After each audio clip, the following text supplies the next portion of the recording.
नमस्कार विद्यार्थी मित्रांनो, बातमी लेखन या घटकामध्ये पुन्हा एकदा तुमचे स्वागत। आज आपण उपयोजित लेखन मराठी विषयामध्ये तुम्हाला उपयोजित लेखन जो विभाग आहे त्यामधील बातमी लेखन हा घटक अभ्यासणार आहोत आणि बातमी लेखन या घटकाचा हा सेशन क्रमांक 3 आहे। यापूर्वीच्या बातमी लेखनाच्या भागामध्ये आपण बातमी लेखन म्हणजे काय याचं विस्तारित चर्चा केलेली आहे। आता आपण परीक्षेमध्ये बातमी लेखन या संदर्भात कसे प्रश्न विचारले जातात त्याचा अभ्यास करणार आहोत आणि काही बातमी लेखनाच्या प्रत्यक्ष कृतीद्वारा आपण समजून घेणार आहोत की बातमी कशी लिहिली जाते। बातमी तयार करणे या संदर्भात तुम्हाला 3 प्रकारे प्रश्न विचारले जातात। पहिला आहे की दिलेल्या घटनांवर बातमी तयार करणे, की एखादी घटना तुम्हाला सांगितली जाते आणि त्याच्यावरती तुम्हाला बातमी लेखन करायचं असतं। दुसरा किंवा मग दिलेल्या सूचक शब्दावरून, काही सूचक शब्द तुम्हाला दिलेले असतात त्याच्यावरून तुम्हाला बातमी तयार करायची असते। घटना वेगळ्या आहे आणि सूचक शब्द वेगळे आहेत, हे लक्षात ठेवायचं आहे। किंवा मग एखादी कार्यक्रम सांगितले जाते आणि त्या कार्यक्रमाच्या संदर्भात तुम्हाला बातमी तयार करायची असते। आता आपण प्रत्यक्ष बातमीचे प्रारूपाद्वारे समजून घेऊया। खालील कृती सोडवा असा प्रश्न तुम्हाला विचारला जातो। बातमी लेखन तुम्हाला 50 ते 80 शब्द एवढ्या शब्द मर्यादा तुम्हाला दिलेले असतात। बातमी लेखनामध्ये जास्त पल्ला लावायचा नसतो, मोजक्या शब्दामध्ये ती बातमी लिहायची असते। आधी तुम्हाला प्रश्न विचारण्यात आलेला आहे की तुमच्या शहरात आयोजित केलेल्या राज्यस्तरीय शालेय क्रीडा महोत्सवाची बातमी तयार करा। आधी तुम्हाला प्रश्न विचारलेला आहे की तुमच्या शहरात आयोजित केलेल्या राज्यस्तरीय शालेय क्रीडा महोत्सवाची बातमी तयार करा। आता इथे तुम्हाला राज्यस्तरीय शालेय क्रीडा महोत्सवाची बातमी तयार करायची आहे। याआधी आपण सेशन क्रमांक 1 मध्ये असंच एक बातमी पाहिलेली आहे। त्याच्यामध्ये शीर्षक तुम्हाला दिलेलं होते की तुमच्या शाळेमध्ये क्रीडा महोत्सव साजरे करायचा आहे आणि त्याच्यासाठी तुम्ही प्रमुख पाहुणे म्हणून सचिन तेंडुलकर यांना बोलवलेलं होतं आणि त्याची ती बातमी आपण पाहिलेली होती। आता इथे तुम्हाला शालेय क्रीडा महोत्सवाची, राज्यस्तरीय शालेय क्रीडा महोत्सवाची बातमी तयार करायची आहे। याच्यामध्ये तुम्हाला शीर्षक, स्थळ, दिनांक आणि त्यानंतर बातमी लिहायची आहे। आता आपण प्रत्यक्ष बातमीद्वारा समजून घेऊया की बातमीचा प्रारूप कसा तयार केला जातो। आपला विषय आहे राज्यस्तरीय शालेय क्रीडा महोत्सव। तर तुम्हाला छानपैकी एक शीर्षक तयार करायचं आहे, शानदार शालेय क्रीडा महोत्सव उत्साहात साजरा। याआधी आपण सचिन तेंडुलकर यांच्या संदर्भातील ती बातमी तयार केली होती। त्याच्यामध्ये आपण लिहिलं होतं की क्रिकेटचे बादशाह किंवा खेळातील बादशाह यांचे विद्यार्थ्यांना मार्गदर्शन, असं आपण त्या बातमीचा मथळा तयार केला होता। तर बातमीच्या मथळ्यावरून किंवा शीर्षकावरूनच आपल्याला बातमी पूर्ण कळते, म्हणजे शीर्षक हे बातमीचा आरसा किंवा प्रतिबिंब असतो। आता आपण इथे लिहिलेलं की शानदार शालेय क्रीडा महोत्सव उत्साहात साजरा। इथे आपल्याला बघा या शीर्षकावरूनच आपल्याला पूर्ण बातमीचा सारांश या शीर्षकावरून कळत आहे की शाळेमध्ये क्रीडा महोत्सव साजरा करण्यात आलेला आहे आणि तो अत्यंत उत्साहाने साजरा करण्यात आलेला आहे। हा झाला आपला बातमीचा मथळा किंवा शीर्षक। आता त्याच्यानंतर आपण कुठे ही बातमी झालेले क्रीडा महोत्सव साजरे करण्यात आलेले त्या शहराचं नाव लिहायचं आहे। इथे आता मी अहमदनगर लिहिलेलं आहे। तुम्ही ज्या शहरामध्ये राहतात त्या शहराचं नाव लिहू शकता, पुणे, मुंबई किंवा अन्य ज्या शहरामध्ये तुम्ही राहत असाल ते लिहायचं आहे। इथे ते अहमदनगर आहे तर अहमदनगर नंतर तुम्ही कॉमा द्यायचा आहे। त्यानंतर तुम्ही दिनांक लिहायचा आहे, दिनांक 7 जानेवारी 2020। आता तुम्ही 2021 लिहू शकतात।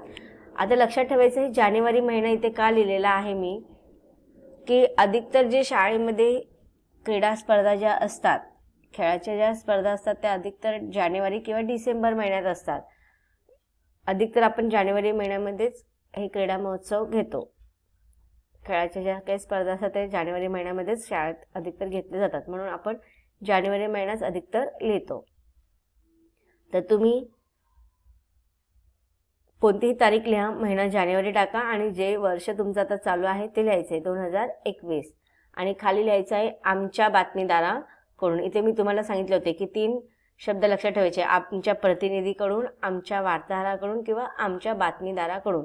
ह्या 3 शब्दांपैकी तुम्ही कोणताही एक शब्द इथे लिहू शकतात. आता आपण बातमीला सुरुवात करणार आहोत. अहमदनगर शहरामध्ये दिनांक 4, 5, 6 जानेवारी रोजी. आता क्रीडा महोत्सव एका दिवसात होत नाही, अधिक तर 2 किंवा 3 दिवस असतातच. कधी कधी शाळा जर लहान असेल तर एका दिवसामध्ये होतं, पण तुम्ही 2 किंवा 3 तारखा लिहायच्या आहेत. आता इथे बघा 4, 5, 6 तारीख, ही 6 तारीख शेवटची आहे आणि ह्या 6 तारखेनंतर क्रीडा महोत्सव संपलेला आहे, म्हणून इथे आपण 7 तारखेला ही बातमी छापून आलेली आहे. म्हणून इथे 7 तारीख आपण बातमी ज्या दिवशी पेपरामध्ये छापून येते ती तारीख आपण इथे लिहिलेली असते. आणि पहिल्या 2 दिवसापूर्वीची किंवा पहिल्या आदल्या दिवशीची तारीख आपण बातमीमध्ये लिहितो. म्हणून इथे 4, 5, 6 जानेवारी लिहिलेले आहे आणि इथे 7 जानेवारी का लिहिलेले हे तुम्हाला कळालं असेल. अहमदनगर शहरामध्ये दिनांक 4, 5, 6 जानेवारी रोजी राज्यस्तरीय शालेय क्रीडा महोत्सवाचे आयोजन करण्यात आले होते. आता इथे होते लिहिलेलं आहे, म्हणजे भूतकाळामध्ये आपण बातमी लिहिणार आहोत. समारंभासाठी उद्घाटक म्हणून प्रसिद्ध धावपटू कविता राऊत लाभल्या होत्या. आता याआधी आपण सचिन तेंडुलकर यांना बोलवलं होतं. तुम्हाला आवडणाऱ्या क्रिकेटपटूंना प्रमुख अतिथी म्हणून, प्रमुख पाहुणे म्हणून बोलवू शकता. उद्घाटनाच्या भाषणात त्यांनी विद्यार्थ्यांनी अभ्यासाबरोबरच खेळाकडेही लक्ष द्यावे व ती कला जोपासावी असे सांगितले. आता इथे तुम्हाला पुन्हा शीर्षक लिहायची गरज नाही, तुम्ही डायरेक्ट पॅरेग्राफ लिहायचं. इथे मी दुसऱ्या स्लाइडवर दाखवले म्हणून तुम्हाला इथे शीर्षक टाकलेलं आहे. तुम्ही हा पॅरेग्राफ संपल्यानंतर डायरेक्ट खाली दुसरा पॅरेग्राफ लिहायचा आहे.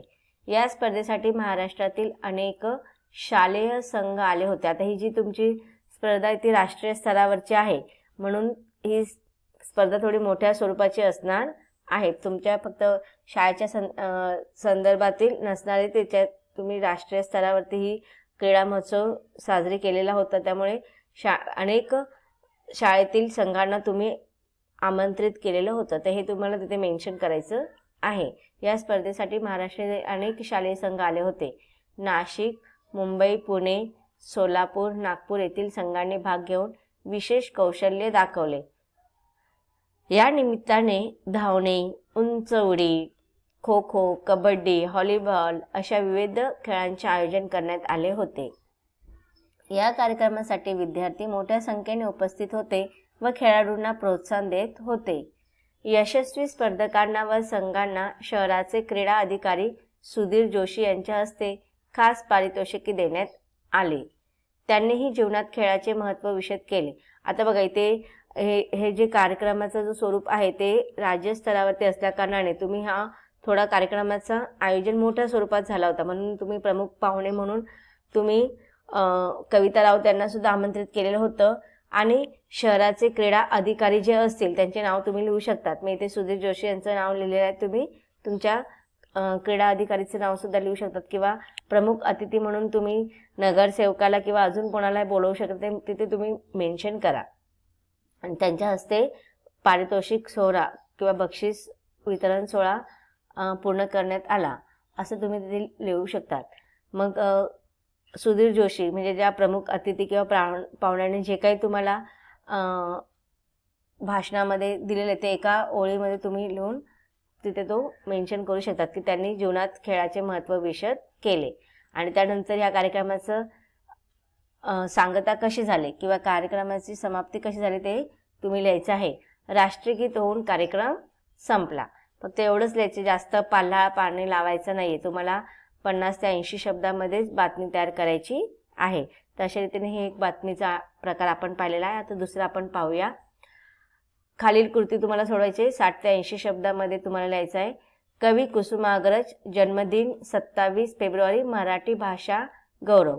या निमित्ताने तुम्ही शाळेत साजरा झालेल्या समारंभाची बातमी तयार करायची आहे. आता इथे तुम्हाला काही शब्द दिलेले आहेत आणि त्या शब्दावरून त्याच्या अगोदर तुम्हाला एका घटनेवरून आपण बातमी तयार केली. आता आपल्याला शब्दावरून. आता बघा मराठी भाषा गौरव दिन 27 फेब्रुवारी आणि कवी कुसुमाग्रज हे तुम्हाला शब्द दिले, त्याच्यावरनं तुम्हाला बातमी तयार करायची। तर लक्षात ठेवायचे की यांचा काही ना काही संबंध आहे। तुम्हाला माहिती आहे कवी कुसुमाग्रज यांचा जन्म 27 फेब्रुवारीला असतो आणि 27 फेब्रुवारी आपण हा मराठी भाषा गौरव दिन म्हणून साजरा करतो। म्हणून यांचा तिघांचा संबंध आहे की जन्मतारीख दिलेली आहे, कवीचं नाव दिलेलं आहे आणि मराठी भाषा गौरव दिन, तर याचा एकमेकांशी सहसंबंध आहे। मग ह्या सहसंबंधावर आधारित तुम्हाला बातमी तयार करायची। कवी कुसुमाग्रज यांचा जन्मदिवस 27 फेब्रुवारी असतो आणि या दिवशी 27 फेब्रुवारी आपण त्यांच्या जन्मदिनांच्या निमित्ताने मराठी भाषा गौरव दिन साजरा केला जातो, मराठी भाषा दिन म्हणून साजरा करतो आपण। तर आता ही बातमी आपल्याला तयार करायची आहे। बघूया आपण बातमी। सुरुवातीला आपण छानपैकी एक शीर्षक तयार करायचे, मराठी भाषा गौरव दिन उत्साहात साजरा। त्यानंतर हा कुठे साजरा करण्यात आला ते ठिकाण लिहायचे। तुम्ही तुमच्या शहराचं नाव लिहू शकतात, नाशिक, त्याच्यानंतर कॉमा दिलेला आहे, दिनांक आहे 28 फेब्रुवारी। आता इथे 28 फेब्रुवारी लिहिलेले, तुमचे कार्यक्रम 27 तारखेला झालेला आहे आणि आपण बातमी दुसऱ्या दिवशी लिहितो, म्हणून इथे तुम्हाला 28 फेब्रुवारी लिहायचे। त्या तारखांमध्ये नेहमी लक्षात ठेवायचे, गल्लत करायची नाही। या तारखांच्या याच्यावरनं सुद्धा तुमचा मार्क जाऊ शकतो। 27 फेब्रुवारीला कार्यक्रम झालेला आहे आणि तोचा दुसऱ्या दिवशी आपण बातमी लिहितो, म्हणून त्याच्या दुसऱ्या दिवशीची तारीख टाकायची आहे 28 फेब्रुवारी। तुम्ही इयर लिहू शकता 2021। आमच्या बातमीदाराकडून, सरस्वती विद्यालय नाशिक येथे काल 27 फेब्रुवारी 2021 रोजी मराठी भाषा गौरव दिन मोठ्या उत्साहात साजरा झाला। 27 फेब्रुवारी हा कवी कुसुमाग्रजांचा जन्मदिवस। या अनुषंगाने शाळेत विविध स्पर्धा व उपक्रमांचे आयोजन करण्यात आले होते। या निमित्ताने कवी कुसुमाग्रज यांच्या सर्व साहित्याचे प्रदर्शन भरवण्यात आले होते। यावेळी मला आवडलेले कुसुमाग्रजांचे पुस्तक यावर विद्यार्थ्यांनी मनोगत व्यक्त केले। मातृभाषेचे वाचन का करावे, कसे करावे, मातृभाषेतून शिक्षण का घ्यावे, त्याचप्रमाणे वाचाल तर वाचाल याविषयी शिक्षकांनी मार्गदर्शन केले। राष्ट्रगीत होऊन कार्यक्रम संपला। तर अशा रीतीने बघा, एक छानपैकी छोटीशी बातमी तुम्हाला तयार करायची आहे। ती कशी करायची ती इथे तुम्हाला नमुन्यासकट दाखवलेली आहे। आता अजून एक आपण नमुना कृती पाहणार आहोत। तिसरा प्रकार, आपण परीक्षेमध्ये वेगवेगळ्या प्रकारचे प्रश्न विचारले जातात, 3 प्रकारांनी विचारले जातात, त्याच्यापैकी आपण पाहणार आहोत। खालील विषयावर बातमी तयार करायची। इथे तुम्हाला विषय दिलेला आहे, मराठी भाषा संवर्धन पंधरवडा। मराठी भाषा संवर्धन पंधरवडा उपक्रमात शहरातील सर्व शाळांकडून उत्तम प्रतिसाद। तर अशा रीतीने बघा, तुम्हाला मथळा पण दिलेला आहे, शीर्षक दिलेलं आहे। आता आपण बातमी सविस्तर वाचून घेऊया। इथे बघा, तुम्हाला हे बातमीचं प्रारूप दिलेलं आहे, छानपैकी चौकटीत करायचे आहे पेन्सिलीने, जास्त रंगरंगोटी वगैरे करायची नाहीये। शीर्षक द्यायचं आहे, दिनांक वगैरे द्यायचा आहे, स्थळ द्यायचं आहे आणि बातमीला सुरुवात करायची आहे। आता ही बातमी तुम्हाला मी 2 स्लाइडमध्ये दाखवणार आहे। तुमचा बातमी लेखनाचा विषय आहे मराठी भाषा संवर्धन पंधरवडा या उपक्रमात शहरातील सर्व शाळांकडून उत्तम प्रतिसाद। बातमी आपण वाचूया। लोकजागृती। आपण पाहिलेले की वेगवेगळ्या स्तरावरती वेगवेगळ्या क्षेत्रांच्या संदर्भात बातमी आपण तयार करू शकतो। तर ह्याच्यामध्ये लोकजागृती हा आपला क्षेत्र आहे। आपलं शीर्षक आहे बातमीचं, मराठी भाषा संवर्धन पंधरवडा उपक्रमास उदंड प्रतिसाद, हे आपलं शीर्षक आहे। इथे स्थळ तुम्ही लिहू शकतात, स्थळ इथे लिहिलेलं नाही, तुम्ही लिहायचं आहे। तुमचं जे काही शहर असेल ते स्थळवरती लिहायचं आहे। त्यानंतर कॉमा द्यायचा आहे। स्थळ लिहिल्यानंतर तुम्ही ज्या शहरामध्ये राहता ते स्थळ लिहा। दिनांक 16 जानेवारी आणि तुमचं इयर लिहायचं आहे 2021। आमच्या वार्ताहराकडून किंवा प्रतिनिधीकडून किंवा बातमीदाराकडून असं लिहायचं आहे। त्यानंतर आपल्या बातमीला सुरुवात करायची आहे। 1 जानेवारी ते 15 जानेवारी मराठी भाषा संवर्धन पंधरवडा या निमित्ताने शाळांमधून मराठी भाषा संवर्धन कार्यक्रम आयोजित केले जावेत। या उपक्रमात शहरातील सर्व शाळांकडून उत्तम प्रतिसाद मिळाला। पुढचा पॅराग्राफ आहे, आमच्या प्रतिनिधींनी काही शाळांमध्ये स्वतः जाऊन या उपक्रमाची माहिती घेतली। विद्यार्थ्यांसाठी बहुतांश शाळांमधून वाचन तासांचे आयोजन केले होते। याचबरोबर भाषेचे महत्त्व विशद करणारी व्याख्याने आयोजित करण्यात आली होती। त्या निमित्ताने सर्व शाळांमध्ये ग्रंथ दिंडी, निबंध स्पर्धा, वाचन स्पर्धा, पुस्तक प्रदर्शन, कथाकथन स्पर्धा, व्याख्याने अशा अनेक कार्यक्रमाचे आयोजन करण्यात आले होते। शहरातील 100 शाळांमधून हा उपक्रम यशस्वीपणे राबवला गेला। दरवर्षी मराठी भाषा संवर्धन पंधरवडा हा विद्यार्थी हिताचा उपक्रम शाळांमधून राबवला जाईल अशी ग्वाही शाळांच्या मुख्याध्यापकांनी दिली. तर अशा रीतीने तुम्हाला बातमी लेखनाचा आराखडा तयार केलेला आहे. आतापर्यंत आपण 3 बातम्या पाहिलेल्या आहेत या सेशनमध्ये. आता तुम्हाला होमवर्क म्हणून मी काही प्रश्न देणार आहेत. बातमी तयार करायची आहे तुम्ही.